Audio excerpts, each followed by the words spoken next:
جی دوستو، میں ہوں عبدالباسط اور آپ دیکھ رہے ہیں کلائڈوسکوپ۔ رونے والوں سے کہو ان کا بھی رونا رو لیں، رونے والوں سے کہو ان کا بھی رونا رو لیں، جن کو مجبوری حالات نے رونے نہ دیا۔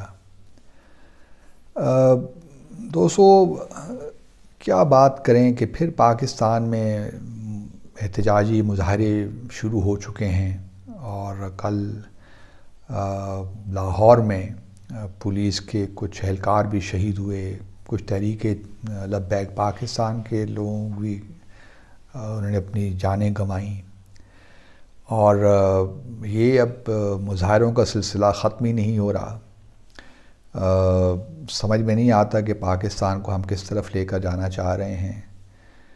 جہاں تک ہماری سیاست کی اگر آپ بات کریں تو ہماری سیاست میں منافقت اس قدر پھیل گئی ہے کہ ہم کہتے کچھ ہیں اور کرتے کچھ ہیں۔ آج کل کے جو سیاستدان ہیں، جو حکومتی اداروں میں بیٹھے ہیں یا وزراء ہیں، وہ کل تک جب پی ایم ایل این کی حکومت تھی تو انہی تحریک لبیک پاکستان کے جلسے جلوسوں میں بیٹھ کر ان کی تائید کرتے تھے، اور بلکہ شیخ رشید احمد صاحب کی تو ایک ویڈیو کلپ میں دیکھ رہا تھا، جو آج کل ہمارے انٹیریئر منسٹر ہیں، وہ تو یہاں تک بھی دھمکیاں دے رہے تھے کہ اگر تحریک لبیک پاکستان میں کی راہ میں ان کے احتجاجی مظاہروں میں رکاوٹیں پیدا کی گئیں تو پھر ہم اینٹ سے اینٹ بجا دیں گے۔ اب یہاں تک معاملات پہنچ گئے ہیں تو اب کریں تو کیا کریں؟ اب اس میں دو باتیں ہیں۔ پہلی بات تو یہ ہے، دیکھیے دوستو، کہ تحریک لبیک پاکستان کو حق ہے کہ اپنا جو بھی ان کے گریونسز ہیں ان کا وہ اظہار کریں، اور ہم نے، اور یہ شاید ان کا یہ 7واں، جب سے وہ تحریک لبیک پاکستان بنی ہے، یہ ان کا شاید 7واں احتجاجی مظاہرہ ہے۔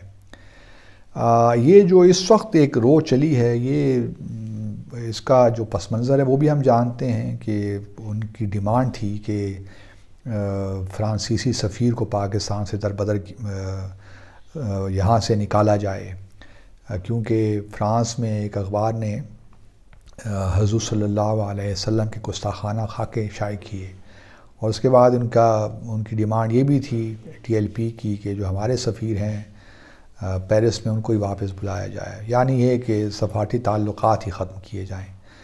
تو پی ٹی آئی نے ان کے ساتھ پھر ایک ایگریمنٹ بھی کیا کہ اس معاملے کو ہم پارلیمنٹ لے کر جائیں گے۔ معاملہ پارلیمنٹ بھی گیا، لیکن وہاں سے کچھ نکلنا تو تھا نہیں، ایسے معاملات میں کہاں اس طرح کے فیصلے ہوتے ہیں۔ لیکن پھر ہم نے یہ بھی دیکھا کہ اسی حکومت نے ٹی ایل پی کو کالعدم بھی قرار دے دیا، اور یہی ٹی ایل پی نے 2018 میں انتخابات میں بھی حصہ لیا اور 21 لاکھ سے زیادہ ووٹ حاصل کیے، اور کراچی میں تو خاص طور پہ جو ہے ایک دو شاید نشستیں بھی انہوں نے جیتیں۔ تو یہ معاملات ہیں ٹی ایل پی کو۔ پہلے تو ان کو ایک دہشت گرد تنظیم قرار دے کہ اس طرح کالعدم قرار دینے کا جو فیصلہ تھا وہ آیا درست تھا، غلط تھا؟ ٹھیک ہے، اگر ان سے ٹی ایل پی سے کچھ ایسے اقدامات کسی ایک فرد نے کر لیے تھے تو اس کا مطلب ہرگز نہیں تھا کہ ٹی ایل پی دہشت گردی کے معاملات میں انوالوڈ ہے۔ وائلنس ایک اور چیز ہے، دہشت گردی ایک اور چیز ہے۔ تو میں تو جہاں تک ٹی ایل پی کا تعلق ہے، یہ نہیں کہا جا سکتا کہ یہ صحیح اصل معنوں میں کوئی دہشت گرد تنظیم ہے۔ تو وائلنس، اور پھر وائلنس کس جماعت نے نہیں کیا یہ بھی ہم جانتے ہیں، بلکہ جو ہماری پی ٹی آئی کے دھرنے ہوئے تھے اس میں بھی دھمکیاں دی گئی تھیں، اور معاملات کہاں سے کہاں پہنچ گئے تھے۔ کچھ تنظیمیں ہیں، مثال کے طور پر جو ہے جماعت اسلامیہ، ایون جمعیت علماء اسلام، فضل الرحمان صاحب نے بھی جب دھرنا کیا اسلام آباد میں 2019 کو، تو بڑا پرامن دھرنا تھا اس میں، اور انہوں نے ایک جگہ بیٹھ کے کیا جہاں پہ لوگوں کو کوئی ٹریفک کی مشکلات بھی نہیں ہوئیں۔ ایسی مثالیں بھی ہمارے سامنے ملتی ہیں۔ تو اصل میں اگر جمہوریت میں آپ نے احتجاج کرنا ہے تو اس کا صحیح طریقہ یہی ہے کہ آپ جو ہیں دھرنا احتجاج بھی کریں، آپ مہینہ مہینہ دھرنا دیتے رہیں، لیکن یہ ضرور ہے کہ لوگوں کو اس سے تکلیف نہیں ہونی چاہیے۔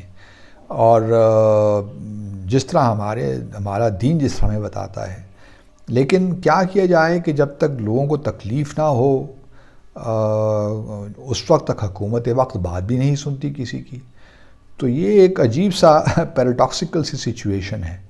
اگر آپ ایک کونے میں بیٹھ کے دھرنا دے رہے ہیں، اس میں بھلے لاکھ آدمی ہوں، لیکن وہ اگر زندگی معمول کے مطابق چل رہی ہے اس شہر میں، تو حکومت کہتی ہے چلیں جی کرنے دیں ان کو جو بھی کرتے ہیں، خود ہی تھک ہار کے گھر واپس چلے جائیں گے. لیکن اگر 2-3 دن بھی کسی شہر کے اندر دھرنا ہوتا ہے، ٹریفک رک جاتی ہے، کاروبار بند ہو جاتے ہیں، لوگوں کو پریشانی کا سامنا پڑتا ہے، اسپتال لوگ مریض نہیں جا سکتے، بچے اسکول اور کالجز نہیں جا سکتے، تو پھر حکومت کو بھی خیال آتا ہے کہ بھئی اب ان سے بات چیت کرنی چاہیے. تو ابھی بھی ہے تو ڈکلیئر تو ٹی ایل پی کو انہوں نے کہہ دیا یہ کالعدم ہے، لیکن ان سے مذاکرات بھی ہو رہے ہیں. اب یہ کس قانونی جواز اس کا کیا ہے کہ آپ ایک کالعدم تنظیم کے ساتھ آپ مذاکرات کر رہے ہیں؟ تو سارے کا اوے کعبہ ہی بگڑا ہوا ہے جس طرح کہتے ہیں. اور جب تک ہمارا دل صحیح جگہ پہ نہیں ہوگا اس وقت تک میں نہیں سمجھتا کہ ہم اس ریاست کو ٹھیک کر سکتے ہیں. اتنی خرابیاں پیدا ہو گئی ہیں کہ اب وقت آ گیا ہے کہ ہم ایمانداری کے ساتھ یہ منافقت کو چھوڑ کر ایمانداری کے ساتھ معاملات کو طے کریں. اور یہ اس طرح چل نہیں سکتا کہ آپ اپوزیشن میں ہوں تو کچھ اور بات کریں، جب آپ حکومت میں ہوں تو آپ کے رویے کچھ اور ہوں. اگر یہی ہوتا رہے گا تو پاکستان اسی طرح ہی ہیجان کا شکار رہے گا، اور اب اس کو ختم ہو جانا چاہیے. ہماری حضور صلی اللہ علیہ وسلم سے محبت جو ہے وہ اپنا سب مسلمان اس پہ فخر کرتے ہیں، لیکن ہماری جو محبت ہے اس کے تقاضے بھی کچھ ہیں. اگر ان تقاضوں کو ہم پورا نہیں کرتے تو پھر اس محبت کا فائدہ ہی کیا ہے؟ تو ہمیں ان باتوں کے بارے میں سوچنا چاہیے، اور جو پڑھے لکھے لوگ ہیں، عالم لوگ ہیں، اسکالرز ہیں ہمارے، ان پہ بڑی، اور سیاستدان، ان پہ بڑی بھاری ذمہ داری پڑتی ہے کہ وہ اپنے ان رویوں کو ٹھیک کریں. یہ ہو نہیں سکتا کہ آج اگر ایک چیز درست ہے تو کل وہ غلط ہو جائے. اگر دھرنا آپ کے لیے ٹھیک تھا، جائز تھا، تو یہ ٹی ایل پی کے لیے کیوں ناجائز ہے یا درست نہیں ہے؟ تو یہ تمام چیزوں کے بارے میں کچھ فیصلے، فنڈامنٹل جو فیصلے ہو جانے چاہیے ایک ہی دفعے، تاکہ اور ابھی ہم دیکھ رہے ہیں کہ مہنگائی کے خلاف بھی اب سلسلہ شروع ہو گیا احتجاج کا، اور ٹی ایل پی جو ہے ایک بڑی قوت بنتی جا رہی ہے سیاسی اعتبار سے. اور اگر یہی حالات رہے تو ٹی ایل پی کوئی وجہ نہیں ہے کہ مزید، کیونکہ ہمارے ہاں میں یہ قطعاً نہیں کہہ رہا کہ تمام ٹی ایل پی کے جو سپورٹرز ہیں وہ ان پڑھ ہیں، ایسی بھی بات نہیں ہے، لیکن مہنگائی ہے اور مسائل ہیں. تو مجھے تو لگتا ہے کہ آنے والے دنوں میں شاید ٹی ایل پی اپنا زیادہ سیاسی مقام بنائے. تو اب ساتھ حسن رضوی جو ہیں ان کو اندر رکھنے کی، جیل میں رکھنے کی کیا ضرورت ہے؟ اس کے بارے میں سوچنا چاہیے. حالات تو خراب ہونے ہیں تو ان کے جیل میں اندر رہ کر بھی ہو ہی رہے ہیں. تو اب حکومت کو کوئی صحیح فیصلے کرنے چاہیے. یہ اچھی بات ہوئی کہ وزیر اعظم نے شیخ رشید صاحب کو واپس بلا لیا. وہ تو وہاں کرکٹ میچ دیکھنا چاہ رہے تھے پاکستان اور بھارت کے درمیان کل اتوار کے دن 24 اکتوبر کو. یہ بھی دیکھیے کیا معاملات ہیں کہ ملک کس طرف جا رہا ہے اور ہم لوگ کیا کرنا چاہ رہے ہیں. اور وہ انٹیریئر منسٹر ہیں اور وہ اپنی جان بچانا چاہتے ہیں، کیونکہ ان کے بیانات تو اب ان کو ہانٹ کر رہے ہیں جو پہلے انہوں نے دیے ہیں کسی زمانے میں. تو خدارا ان چیزوں کو ذرا سمجھیے. لیکن کیا سیاست، ان لوگوں سے بھی کیا توقعات رکھیں؟ میں تو جو ہے بالکل مایوسی گناہ ہے، لیکن کیا کیا جائے کہ ہر مرحلے پہ یہ سب لوگ ہمیں مایوس کرتے ہیں. اور اب شاید کوئی نئی قیادت، نئی پارٹی سامنے آئے گی تو کوئی بات بنے گی. اب وہ کس طرح ہوتا ہے، وہ بھی ایک جمہوری طریقے سے ہونا چاہیے، لیکن لگتا نہیں ہے کہ ہم جمہوریت ہمیں راس آ رہی ہے. سچی بات تو یہی ہے. اللہ اپنا خیر کرے. ہم امید کرتے ہیں کہ ٹی ایل پی بھی جو ہے وہ اپنی جو ہے احتجاج کو پورا امن رکھے گی، اور کوشش یہی ہونی چاہیے کہ کوئی بھی، سب جانیں بڑی قیمتی ہیں، کوئی جان ضائع نہ ہو، اور اپنے احتجاج کریں لیکن پرامن طریقے سے کریں. دھرنا بھی دیں لیکن ایسا دھرنا ہو جس سے لوگوں کو پریشانی نہ ہو. یہی ہم استدعا کر سکتے ہیں. اللہ تعالیٰ پاکستان کا حامی و ناصر ہو. اپنا خیال رکھیے. اللہ حافظ.